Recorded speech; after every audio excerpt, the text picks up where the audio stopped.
Very slowly, just remove your eyes and open your eye bands. Take a moment and open your eyes. And just be in the space of oneness and start sharing what was revealed to you. We already have received few of the sharings. Sri Lingosman says, water, lake, mountains, Plants near water. purple and gray blue background. Yes, thank you for sharing. Yes, thank you so much. Requesting all of you to start sharing your revelations. Yes. And still requesting Ma Heanchi, Ma Parabrahma Swarupini, Ma Suganyana, Ma Ananda Paramashakti, Ma Chao Yu Huang, Ma Feng Aya, and Ma Zhang Zi Ho. Requesting everyone, please switch on your cameras and be available for this power manifestation, this program, and of course be available for yourself. So Swamiji says beautifully, whatever you put into the program is what you get out of the program. So if you put in 10%, you get out 10%. If you put in 50%, you get out 50%. It's only when you put in 100% that you get out 100%. Yes, KCH says black circle, white light, blue railing wall. Yes, thank you for sharing. Very much for sharing.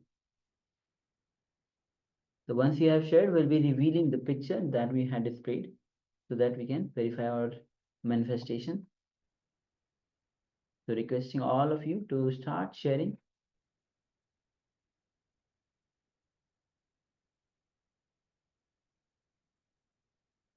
Yes, so requesting everyone, Ma Chen Hai Hui, Ma Trinetrikananda, Ma Agora Swarupini, Weng Chi Tsing Aya, and Ma Nataraja Priya.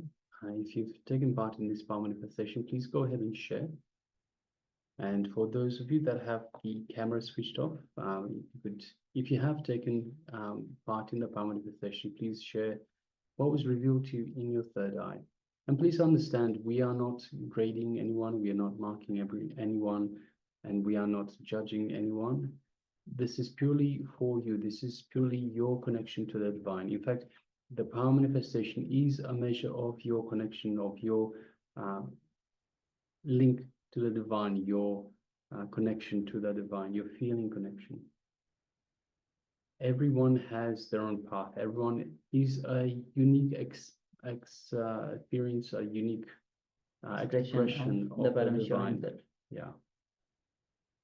All right. So if you are still sharing, please go ahead and share. Meanwhile, we'll be projecting the image. Paramashivoham. And playing some music. And yes, so this is the picture. You can see it's kind of a resort. Yes. You can see the. We already have one more sharing from Wang Shi, Wang Christian says fig reactionary. Okay. So you can see a beautiful resort. You can see there's a light, pool, chairs. A nice, perhaps balcony of sorts. There's probably the restaurant area at the top, possibly. You've got the chairs by the pool. You have the umbrellas. Some lights on the side. We have pots. We have the plant pots. Yes, we have. We can see the some building on the left-hand side, perhaps apartments, perhaps rooms, hotel rooms. We can see it's evening. It's late evening, but it's not quite dark yet. Not quite black. So it's just in the evening, early evening actually. And at the background, it looks like there's a mountain just behind that, and even in front of that, of course, we have the trees. Yes. So this is the picture. So yes. So let's have a look at the sharings. We have Shri Nithyananda that says water. We definitely have water. Lake. It's possibly on the side of a lake, but we don't know that. So we can only see the water of the pool, which is right in the middle of the in the front of the image. We have plants. Yes, we definitely have plants near the water. So there are trees around the water. There are certain plants and pots around the water. So yes, And we also have purple, gray, and Yes. purple and gray blue background. So even the clouds, it's having that purple color, and of course the gray color is also there. Yes, so well done, Aya. Thank you very much for sharing, and congratulations. And KCS says black circle, white light, blue reading wall. So we definitely have the white lights, black circles. Black circles, we have the pots in the same of circles. Yes. Umbrellas. Umbrellas. Yes. And railing wall, we definitely have the railing towards the left. We have the wall itself as well. So yes, thank you very much for sharing. Congratulations. When cheating, I'm not quite sure exactly what that means. So it might be a translation issue, big reactionary. So yes, thank you very much for sharing though. Yes. Thank you all for sharing. So with this rounds of power manifestation, now we'll be entering into signs of initiation. So Swamiji will be revealing on the initiation, the signs of initiation, especially when we get initiated by Swamiji. This F Swamiji gives initiation to all of us. So understanding the signs behind the initiation is very important for us. So let's come to the space of listening as we enter into this revelation by Swamiji.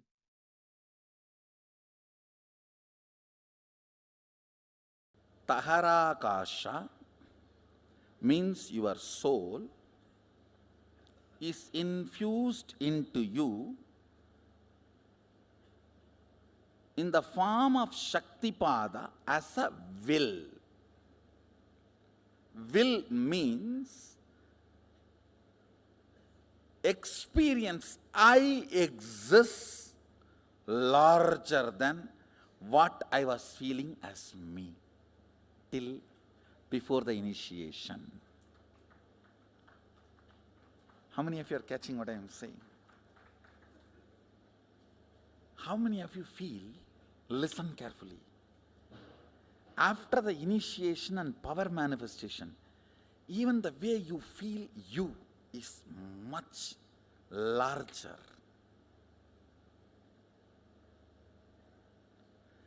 That only manifests into Katakasha and makes it into Chidakasha. Signs of initiation. Dīkṣā. This word Dīkṣā need to be understood. The word initiation is too superficial for Dīkṣā. If I have to translate exactly the word Dīkṣā into English, breathing life, infusing life. The frequency of your will existence raised to the level of frequency of will persistence to become the realization of will, reality, realization. Understand? Taharakasha, breathed, Guru breathes life into Taharakasha. With that you start that will persistence. With the will persistence you start manifesting. Not only powers, even the life as you want. Katakasha becomes Chitakasha. Understand?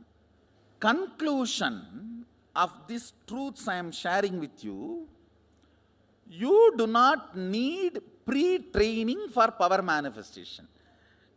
Now if you decide, Swamiji says, life is continuous rhythm, rhythmic continuum. I have option either to cognize with my own capacity. I have one more option till I cognize, because he cognized and he will do only good to me. I am deciding to vote for him and cognize this.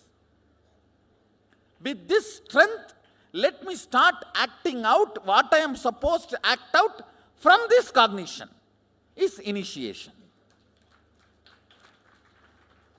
How many of you are getting? That is what is Shaktipada. See, life is rhythmic continuum. You can realize only if you die 3 times and see. Before death, keep the accounts in your muscle memory, die, and after coming out, pull it out and check whether all the house, number of houses, wives, cars, properties handed over to you, and after 3 times checking only, I think bank is working properly, okay. Do you want to do that? I think this guy is saying he has seen many times. He must be telling only good for me. Let me try it out, putting my understanding as his understanding. Let me cognize and see. Like how in the maths teachers they say, let's keep x equal to y for the sake of solving this problem. Once you solve the problem, then it becomes yours. See, once you keep this cognition as a proposal and manifest the powers, after that you don't need to die and see. This cognition is yours now because it has worked for you. How many of you are understanding? See, till you manifest the power only, this is the proposal. Will you become me? Understand? Once you manifested the power based on that cognition, then what happens? Then it is yours. Then it is your realization. Yeah, Acharya should have the capacity to convince the disciple to keep this as a proposal till the manifestation happens. That is the qualification of an Acharya. Acharya needs a different frequency. He has to be so strongly manifesting. See, when I am proposing, saying, hey, till you manifest powers, keep this life is rhythmic continuum. I should be able to command your inner space and should have proved at least in few people a good track record. How many of you are understanding what I am saying? Otherwise, why will you say, life is continuous rhythm, who cares, go. An Acharya who occupies the seat of Sarvanyapita has to be strong enough by his own authority. When he proposes, disciples should be able to hold it and try it out. Because till it manifests in you, I am responsible. See, this life is continuous rhythm. Once you manifest the powers associated with that understanding, that powerful cognitions, then your self-doubt, all that doesn't matter. Your being cognizes, hey, this is the truth. Your being just grasps. Your logic do not know, but your being acts it out is what is falling in love. You will fall in love with these higher cognitions. Nothing can be done. You just know this is the way you are going to be. You will not bother about anything else. How many of you are catching what I am saying? That falling in love with higher cognitions. An Acharya should be authoritative enough, authentic enough to present this proposal and make the ball roll. Because now you are going to get into the virtuous circle.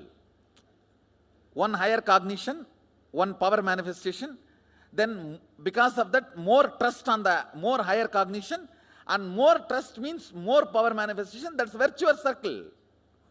Otherwise vicious circle. No faith, no higher cognition. Faith is too small word.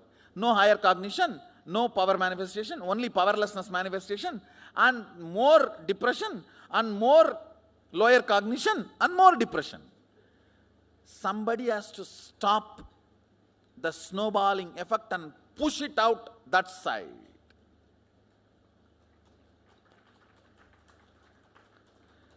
From Taittreyaredas, somebody has to push it and send it to us Urtvaredas.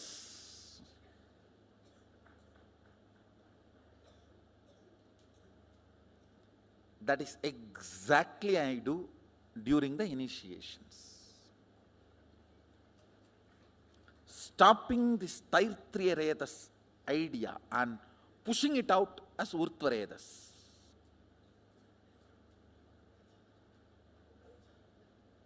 Listen. With this cognition I am giving, life is rhythmic continuum. First thing, powerful cognition. Fear of death is not there. Second, responsibility. I have to come to completion with this wife, otherwise she is going to come back. No, with any situation, not wife or boss, completion is the only freedom. Till then, it is going to be continuum. Freedom and responsibility, both. You do not need earlier training. Decide now, life is a continuous rhythm. Then, what all is the effect and side effect of the way I cognize me and my fears, my desires, my understanding, my goal, my vision, my mission, my existence. I think that is where fear comes. Oh, too many things are at stake.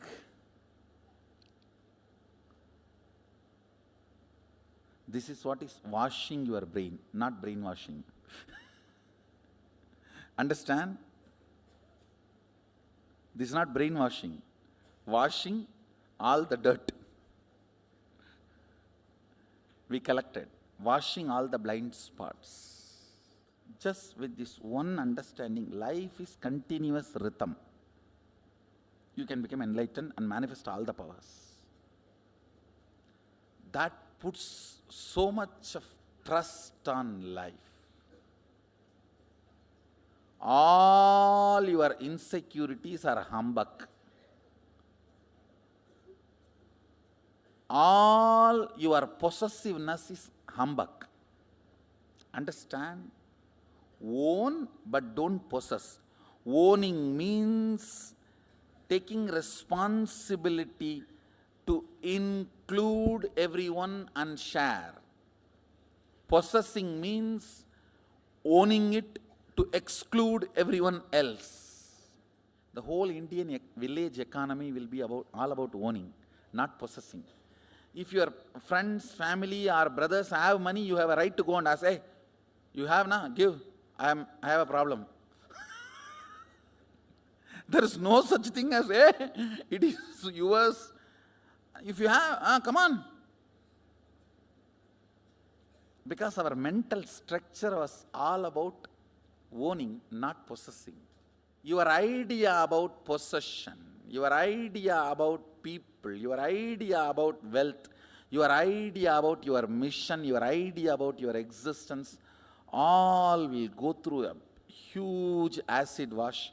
If you just relax with this one cognition, life is continuous rhythm. How many of you already are feeling the effect and side effect of this one truth in you?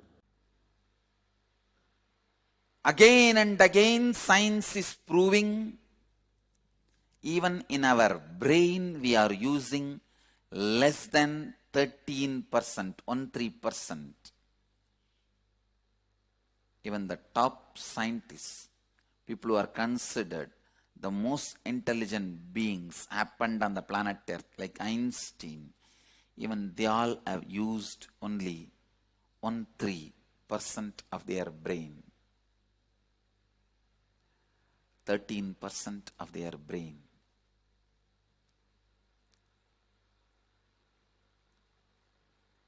Then most of us must be using much less than that.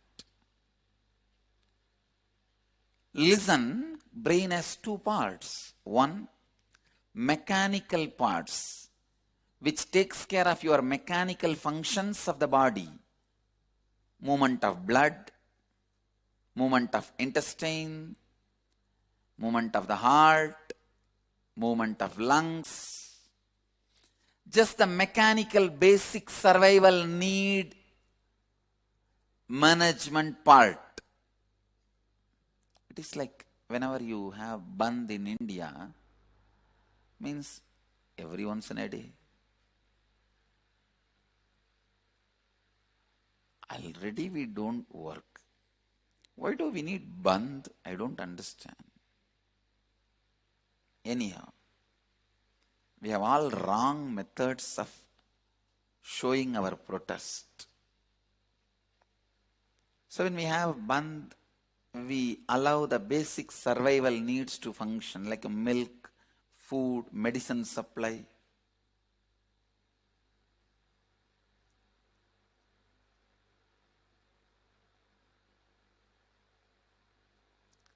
Same way, in your body, practically your whole life you are in bandh.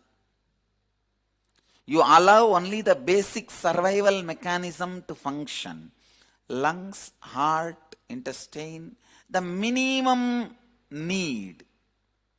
That is what I call mechanical parts of the brain. There's other part, non-mechanical parts of the brain, which is endowed with extraordinary powers. Please understand, powers like a telepathy, teleporting, materialization. They are no more just mystical or mythological. No.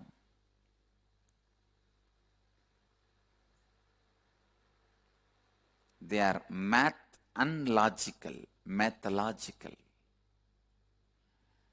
They are no more mythological. Enough of scientific researches have been done on them, established. They are not magic. They are math and logic.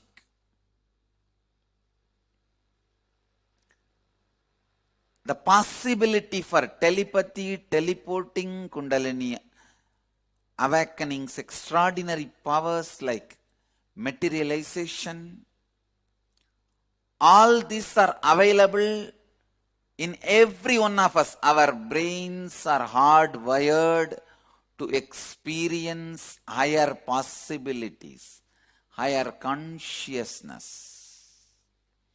That part only I call it as non-mechanical parts of your brain. Please listen. There are tons and tons of scientific research done on telepathy. Recently I was studying an article. Two persons are made to sit in two different rooms and asked to meditate. If a light is flashed in front of one person's eyes, the other person's brain also responds to the same light, reacts to the same light, as if light is flashed in front of the other person's eyes, even though light is not flashed in front of his eyes. Like this, tons and tons of researches are done to prove the power of telepathy, teleporting, materialization, to prove the possibility human beings have. Listen, I have done enough of scientific studies and researches. I have materialized in front of fluoroscopy machine, in the CT scan, MRI scan machine, and I have proved there is no duping or magic or malpractice involved in it. I've already done enough of scientific researches to validate the authenticity of these powers. I'm continuing to do some more scientific researches on studying and proving it in more different ambience and conditions. But I have already done these researches in controlled conditions to prove the validity of these powers. Listen, whether you accept or not, understand or not, your body carries at least 70 times more possible energies and powers than what you use in your day-to-day life.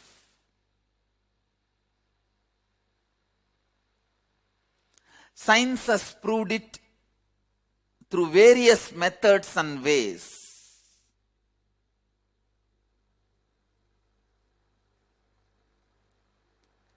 Just a small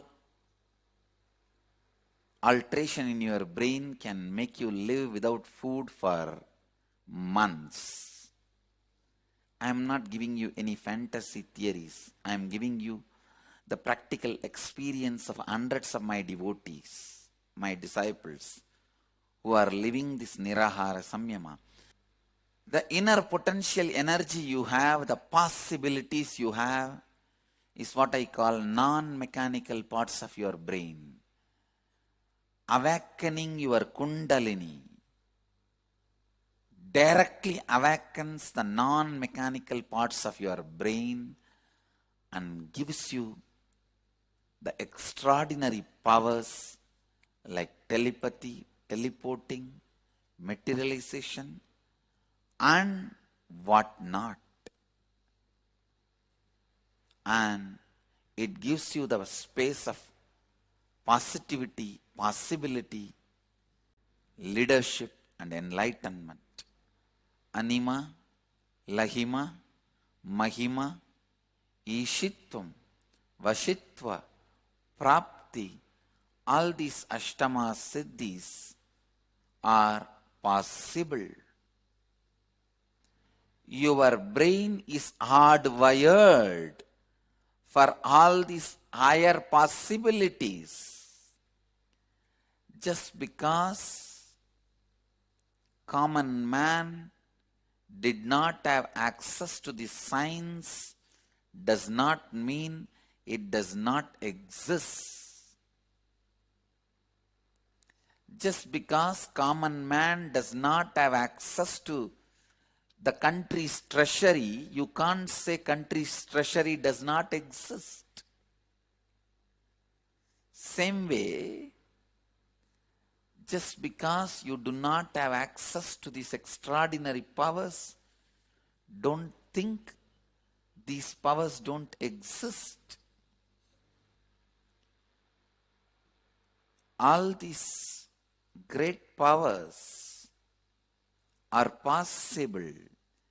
It is a simple inner science.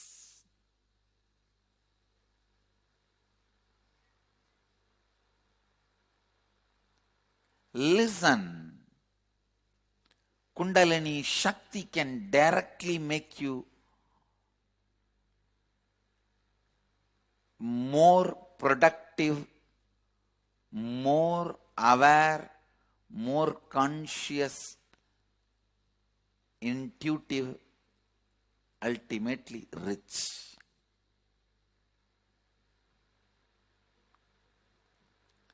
It will take away the low idea you carry about you. It will take away the lower self-image you carry about you. It will show you your possibilities. It will show you the power of your intuition. It will awaken your intuition. It will awaken your intelligence. You will forget tiredness and boredom.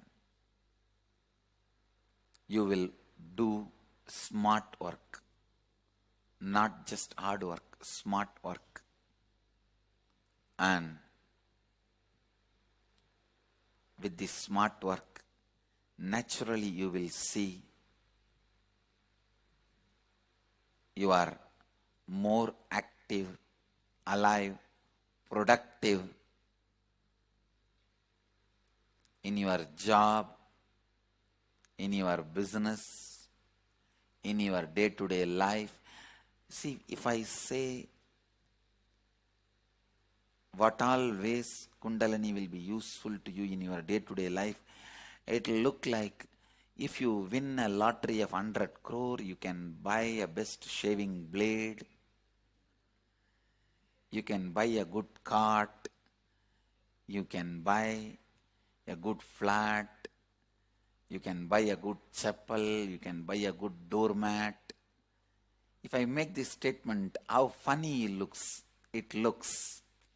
That is exactly it will look if I say what all you can do with Kundalini energy. You can just do anything. You can just do anything. Mirror neurons.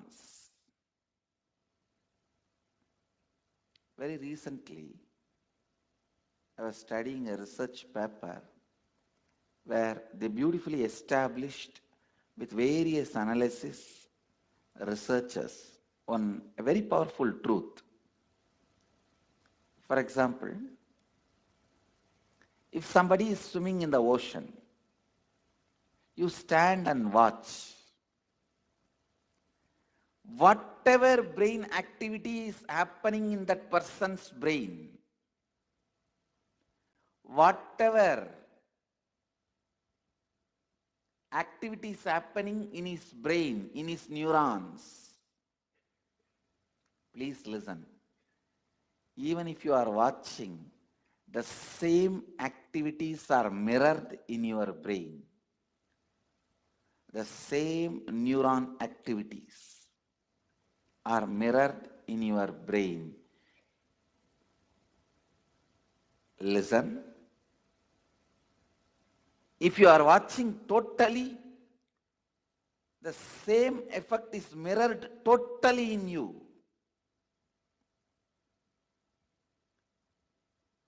If you are absorbed in it, you also know a little swimming. Please listen. If you know a little swimming and you are absorbed in it, you are not swimming, you are just standing. Both brains are in the same frequency, the same effect, and no difference.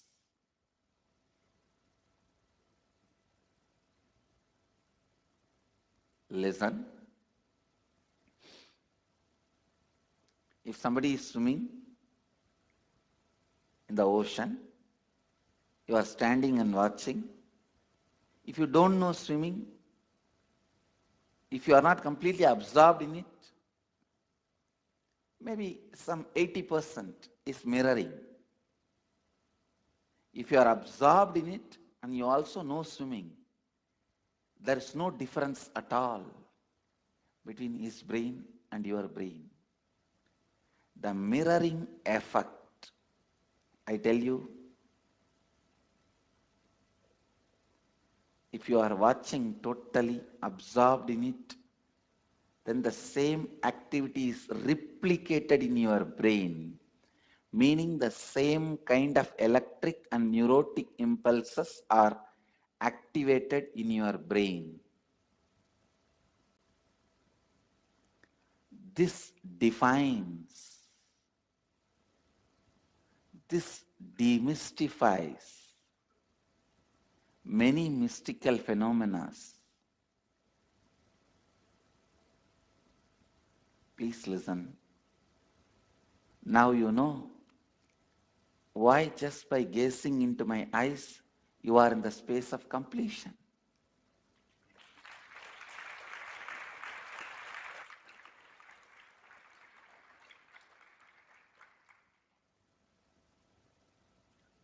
Why just looking at me? You are in the space of completion.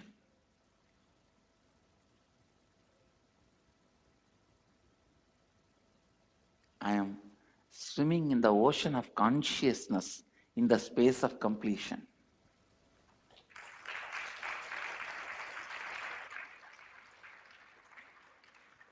Even in the so-called moments of my screaming,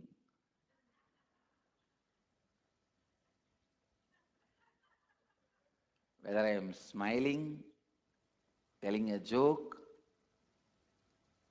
or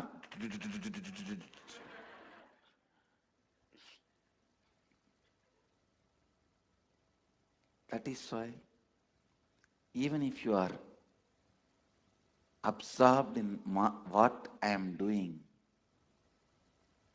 even if you are absorbed in the jokes I am telling you, even if you are absorbed in the actions, like very mundane, me serving food,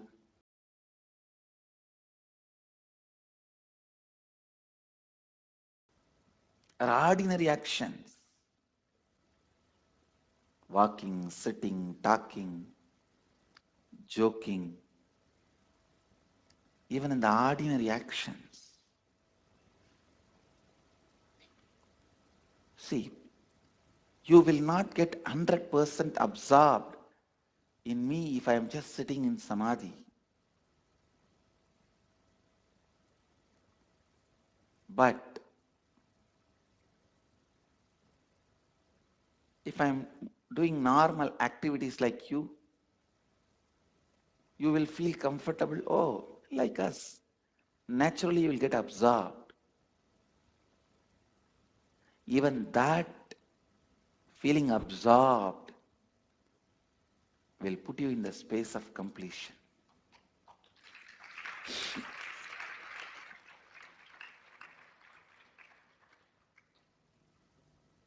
This is the reason why the gold, diamond, silk are all put on the deity. Even if you absorb all that ornaments,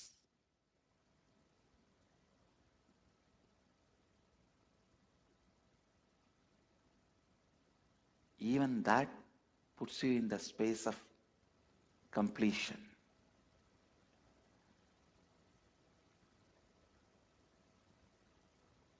Usually you do not have the 100% capacity to listen or be absorbed with the happening called life. But if you start doing both, your whole 100% will be on me.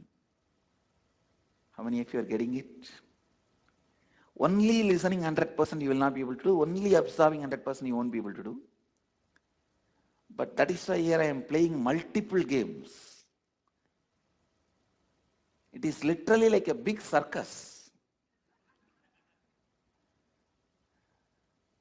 By the time you understand the joke and start laughing, I already moved on to some other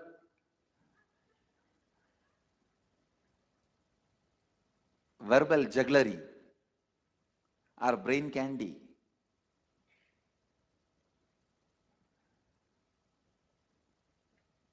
So naturally, you are absorbed in total absorption. Actually, total absorption, totally being absorbed happens during energization.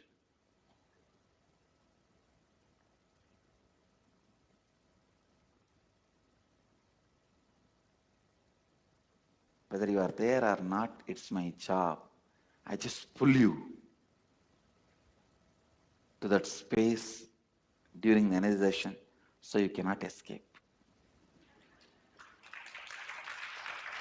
And you have to vibrate in the same frequency as me. That is why people don't know ABCD of life. Just after the 21 energizations, when they go back, it is totally different. Their life is different.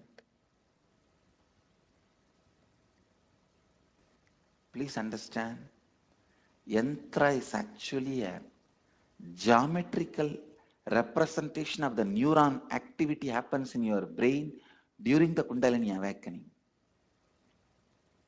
when your Kundalini is awakened, when you vibrate in the same space of me, when the neurons are mirrored in you, the geometry appears in your brain, awakening the non-mechanical parts of your brain. That geometry is yantras.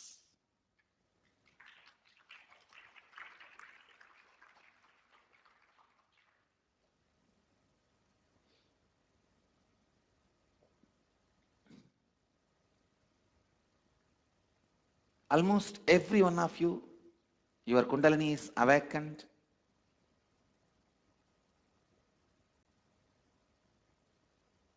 Your non-mechanical brain is getting awakened.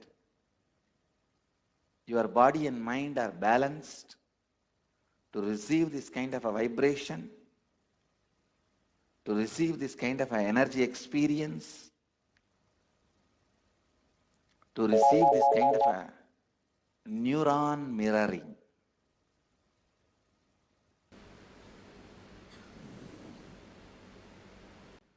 Listen.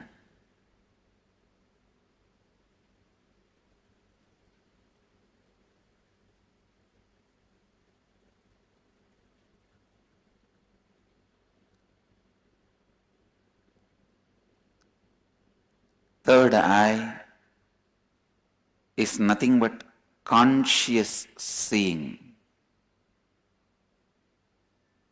Third eye is nothing but conscious seeing.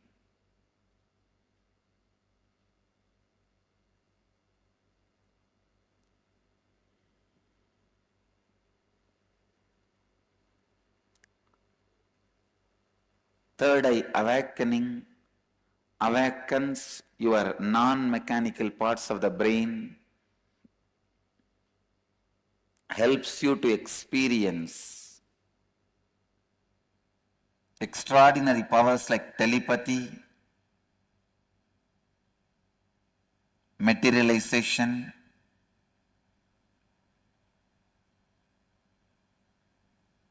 teleportation, many of the extraordinary powers.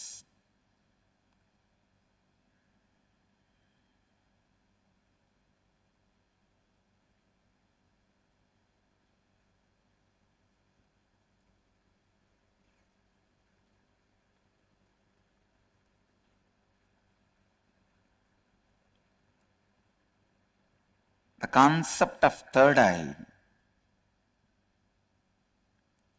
is the unique contribution of Vedic tradition. All the Hindu gods, if you see, you will see them with three eyes.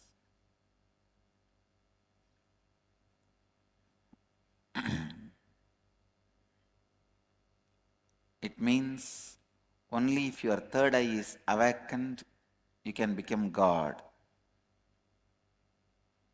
not otherwise. Hindus have worked so much on third eye. Even if you are born as a Hindu, the possibility for opening your third eye is already there, because our ancestors have worked on third eye for ages.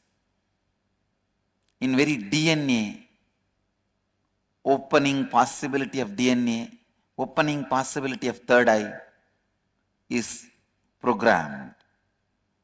Because for ages, our ancestors are keeping the bindi, processed turmeric, on the third eye, continuously working to awaken it. Third eye is an important power which is stored in every human being. It is a possibility in every human being. We need to awaken it.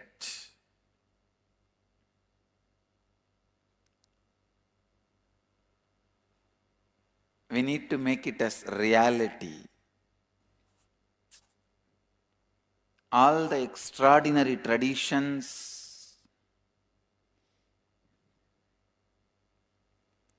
mystical traditions, spiritual traditions,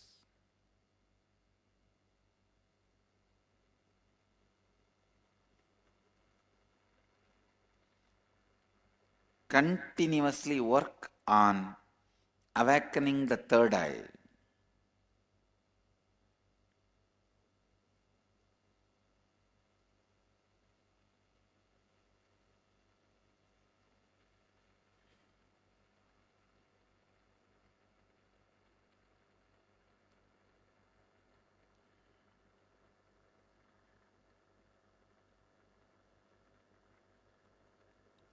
Third eye awakens the moment you start giving attention to it. Third eye is awakened the moment you start giving attention to it.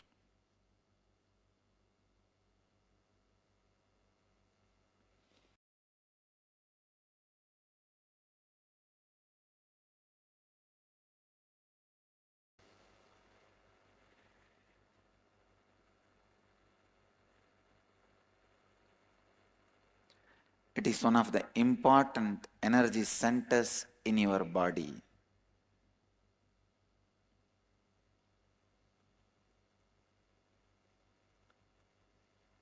In Sanskrit, we have a proverb.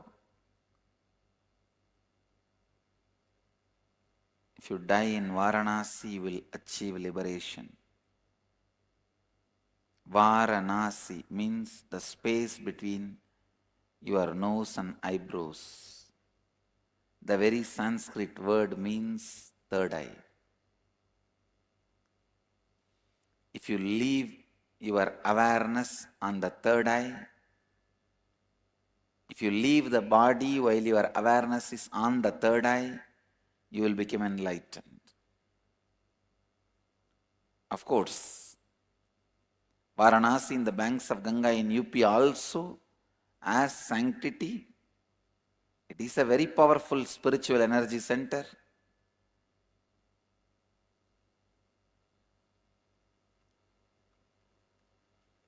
But your third eye, if it is awakened, even while you are alive, you will have so much of benefits.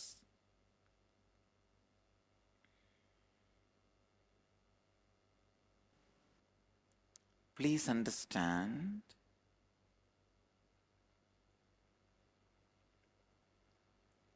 third eye can be awakened by so many ways. One, right thinking. What is right thinking? Aligning all your thinking based on the cognition of tattvas is right thinking. Aligning all your thinking based on the cognition of the four principles is right thinking. Listen.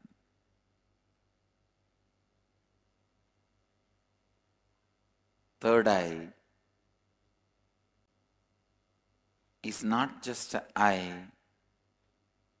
it is the very source of your consciousness. If you align your thinking based on the four principles, all your energy will become centered on third eye. All your energy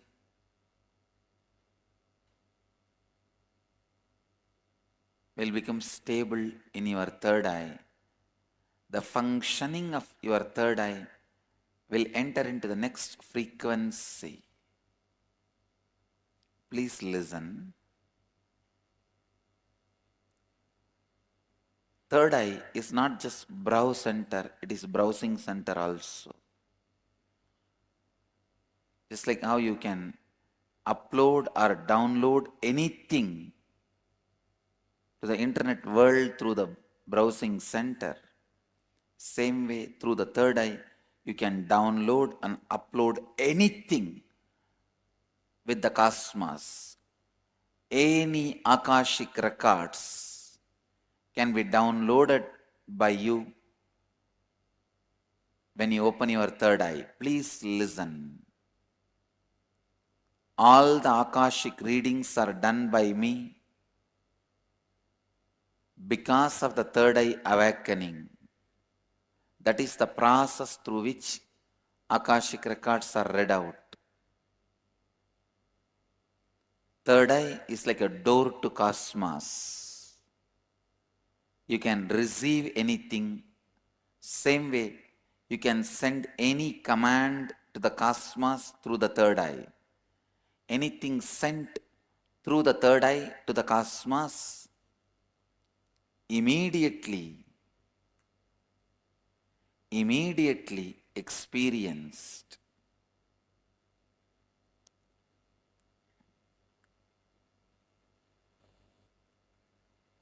Bring integrity in your thinking. Immediately your energy will be aligned in your third eye. Bring authenticity in your feeling. Immediately the third eye energy will be awakened. Bring responsibility into your conscience. Please listen. Conscience will become consciousness the moment you bring responsibility to it. Conscience means struggling with the do's and don'ts, guilt and desire. Consciousness means pure flow of life. As long as you don't take the responsibility, you will be struggling with the do's and don'ts.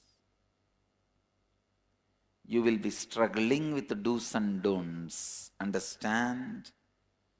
You will be struggling with the do's and don'ts.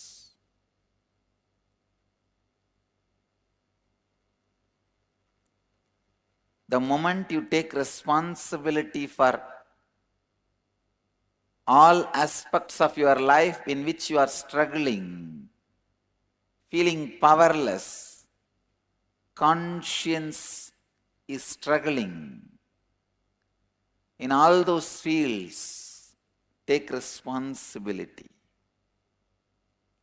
Suddenly you will see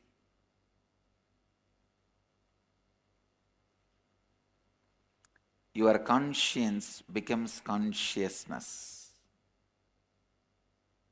You don't struggle anymore. Life becomes a smooth flow. When you start enriching yourself and enriching others, your third eye flows like a wild river. Listen. Whenever you enrich others, the third eye energy flows like a wild river.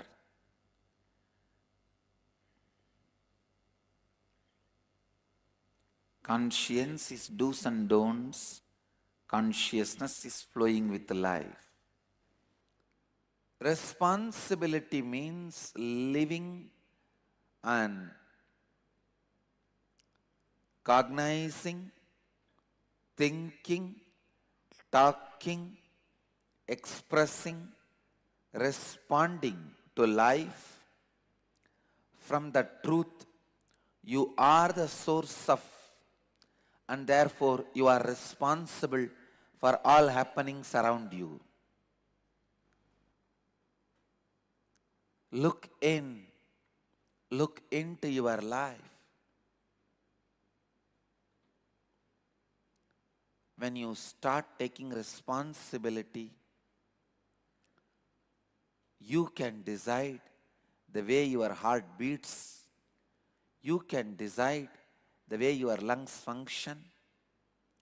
You can decide even the automated organs of your body. You can decide the functioning of non-mechanical parts of your body. Each one of us have mechanical parts of the brain and non-mechanical parts of the brain.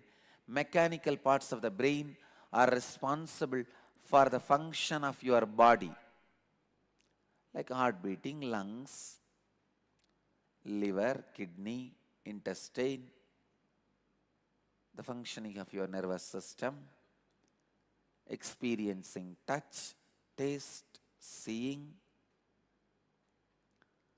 The non-mechanical parts of your brain are responsible for the extraordinary powers like telepathy, teleporting, Vak Siddhi. Extraordinary powers, please listen.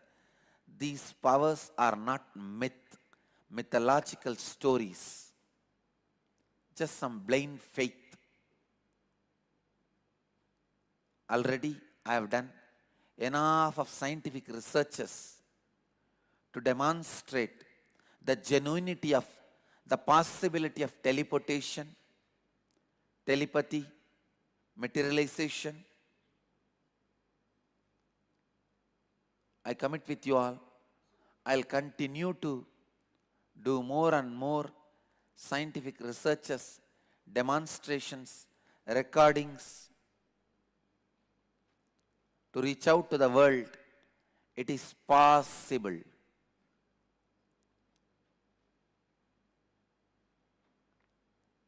If your heart can function, you have the capability to feel the heartbeat of the others.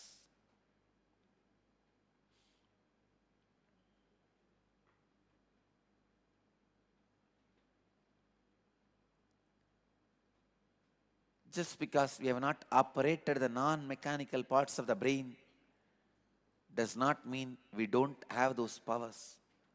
All of us have. When you take responsibility for how you think, how you feel, instead of leaving the responsibility to the society, media, others, if you take the responsibility, you can make your non-mechanical parts of the brain function. Listen. Listen. When you don't take the responsibility, others take it on their own. Society, politicians, media, all the other power-hungry people who are interested in controlling you takes the responsibility of your body and mind and brain if you don't take the responsibility. Listen, when you take responsibility for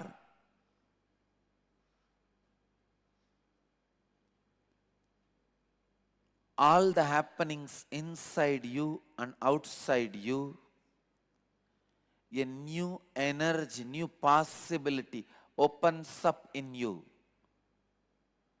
The first step to realize the divine in you is to take the responsibility.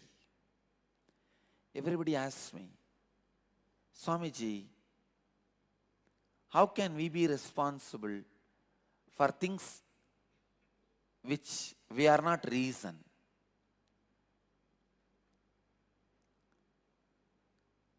Being a reason, cause is different. Being responsible is different. Sometimes you may not be directly the cause or reason, but when you understand you are responsible, you will be able to solve it.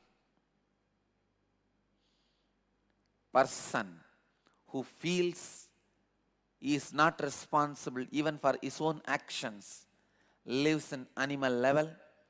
Person who feels he is responsible for his actions lives in human level. Person who feels he is responsible even for others' actions lives in the level of leader. Ishwaratva. Take the responsibility. When you feel responsible, even your breathing shifts to higher frequency. Your thinking rises to the leadership consciousness. You need to know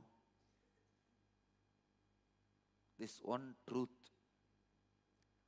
Constantly cognize you are responsible for everything, including what you think as accidents. Listen.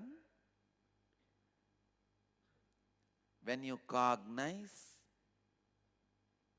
the way you perceive and experience the world becomes different. When you are able to perceive the world different, you will be able to even change the facts of the world. When you perceive the truth of the world in a different way, you can change the facts of the world. Not before that. When everybody thinks somebody will do, nobody does it. When somebody realizes nobody is doing and takes the responsibility, everybody does it.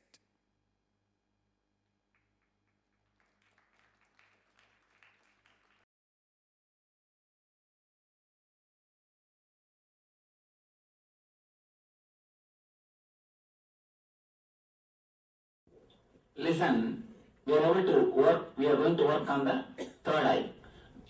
Third eye is a very mystical energy center. I should tell you one more information. If other energy centers, other chakras have got 5 techniques to open them, means this energy center has got 5,000 techniques to open it. Such a powerful chakra in all over the world, thousands and thousands of mystics. There is no master, no mystic who did not work on this third eye. Everybody, almost everybody works on this third eye. Let me give the instruction. As a 2-layer, we are going to work on this third eye. First layer, first thing, by closing your eyes. By closing your eyes, concentrate on the third eye. Feel as if you are drilling it from inside.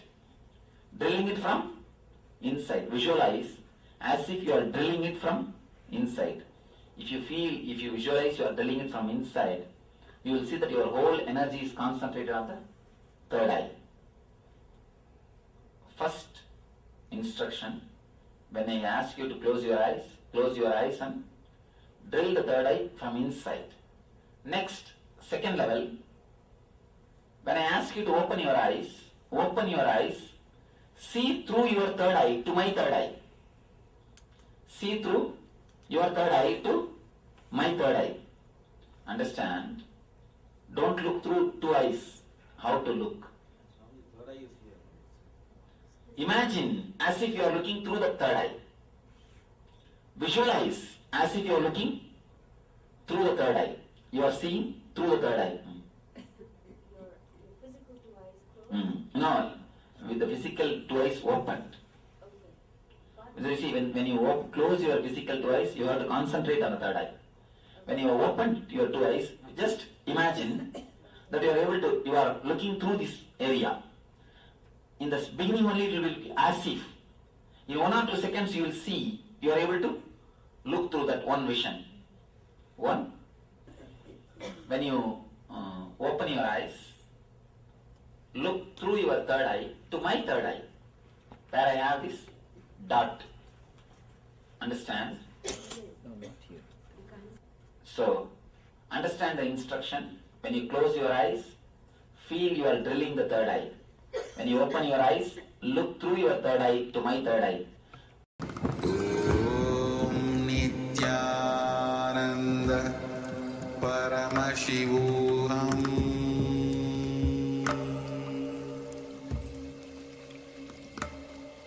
Om Nithyananda Paramashivoham.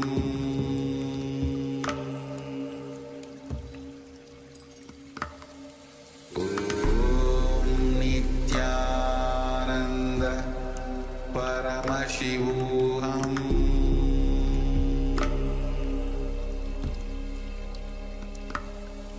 Om Nithyananda Paramashivoham.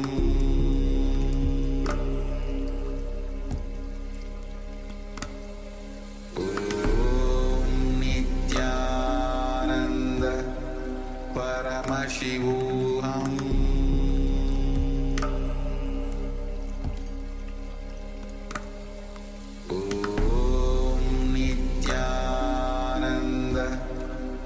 Paramashivoham.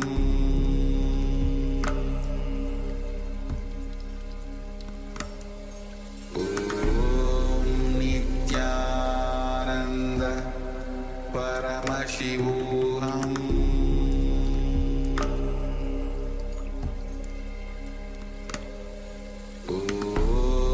Nithyananda Paramashivoham.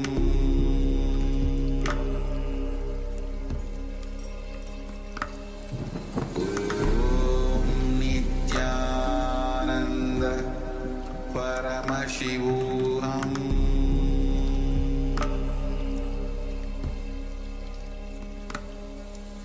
Om Nithyananda Paramashivoham.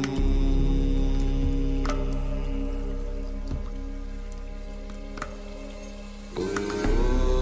Nithyananda Paramashivoham. Paramashivoham.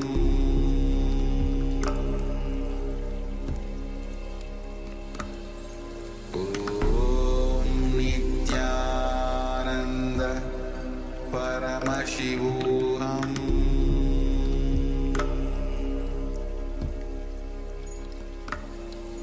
Om Nithyananda Paramashivoham.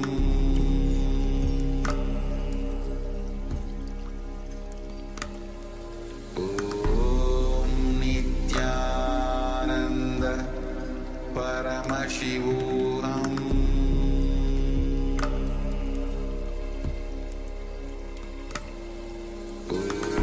Om Nithyananda Paramashivoham.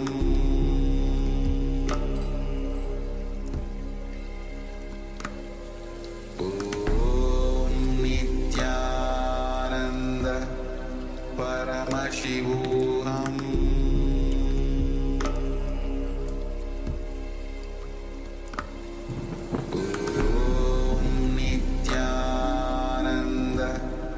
Paramashivoham.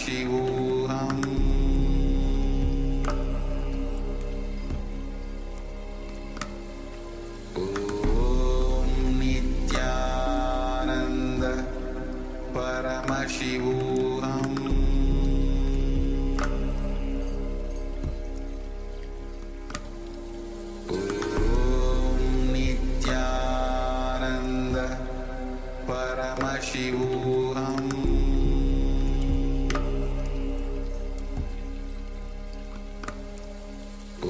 Om Nithyananda Paramashivoham.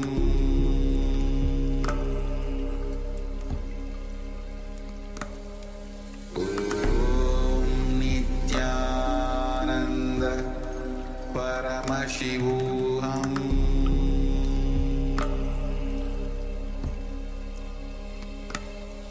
Om Nithyananda Paramashivoham.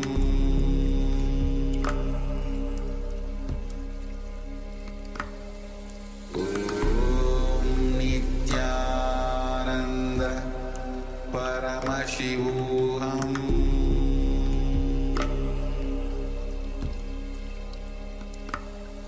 Om Nithyananda Paramashivoham.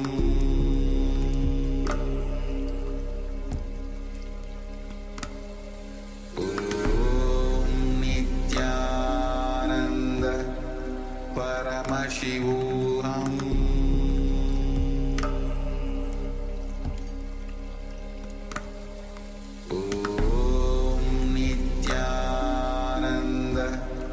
Paramashivoham.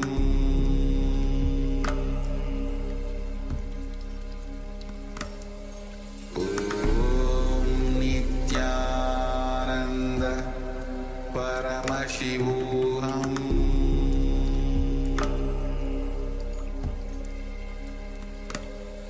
Om Nithyananda Paramashivoham. Paramashivoham.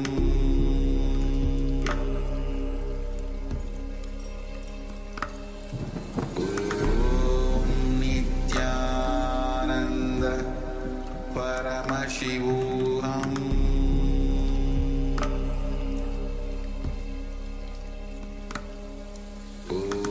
Om Nithyananda Paramashivoham.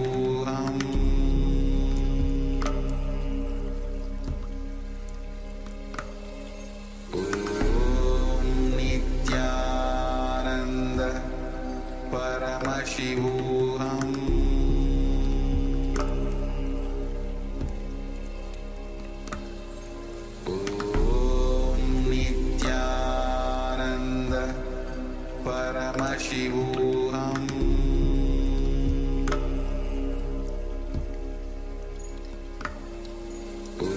Om Nithyananda Paramashivoham.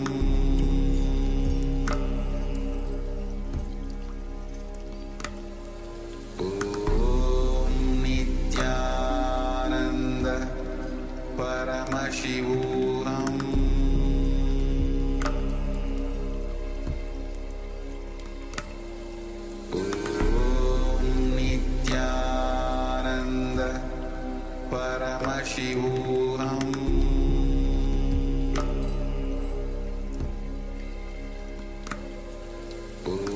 Om Nithyananda Paramashivoham.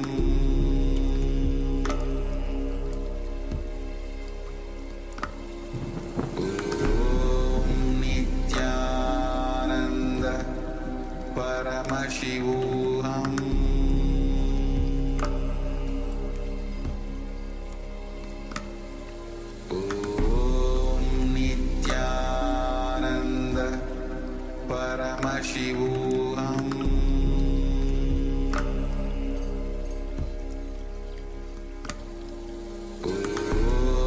Nithyananda Paramashivoham.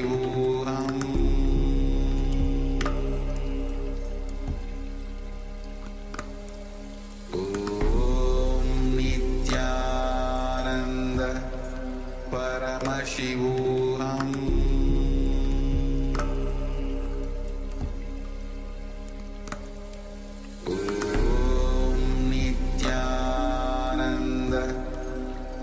Paramashivoham. Om Nithyananda Paramashivoham.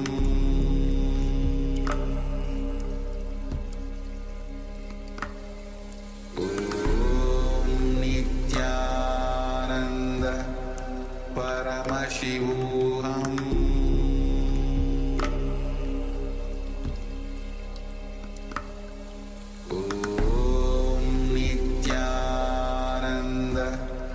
Paramashivoham.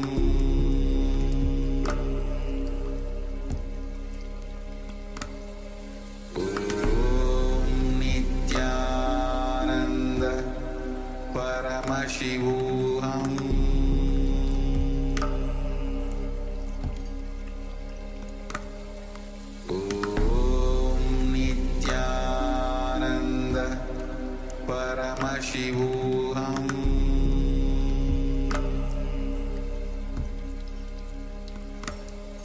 Om Nithyananda Paramashivoham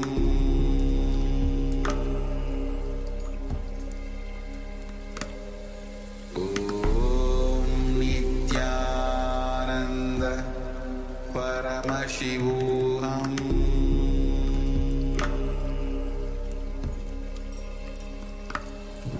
Om Nithyananda Paramashivoham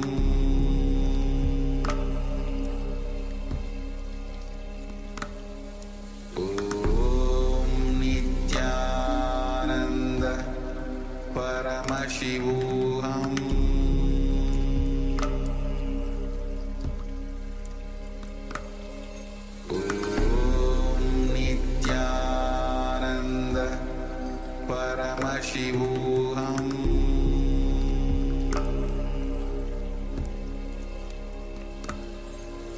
Om Nithyananda Paramashivoham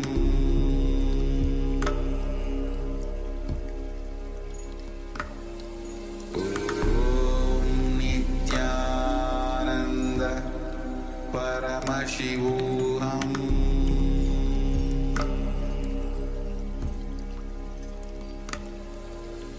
Om Nithyananda Paramashivoham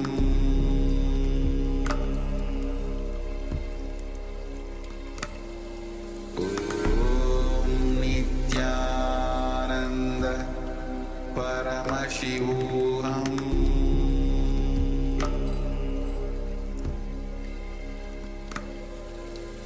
Om Nithyananda Paramashivoham Slowly, very slowly, relax.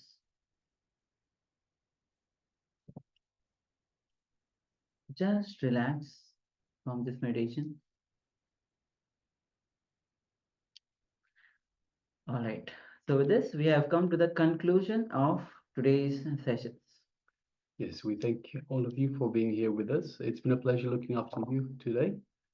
And we are now going to close today's sessions with the Purna Mantra. So requesting everyone, let us sit comfortably, bring our palms in front of our chest in Anjali Mudra. Let us bring gratitude in our heart for Swamiji for being in our life as we conclude the session today with the Purna Mantra.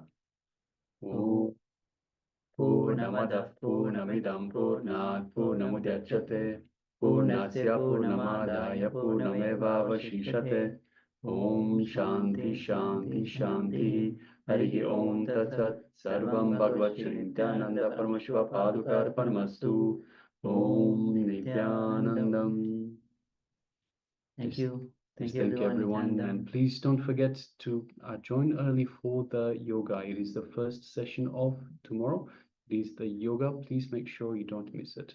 Around 5,000 years ago,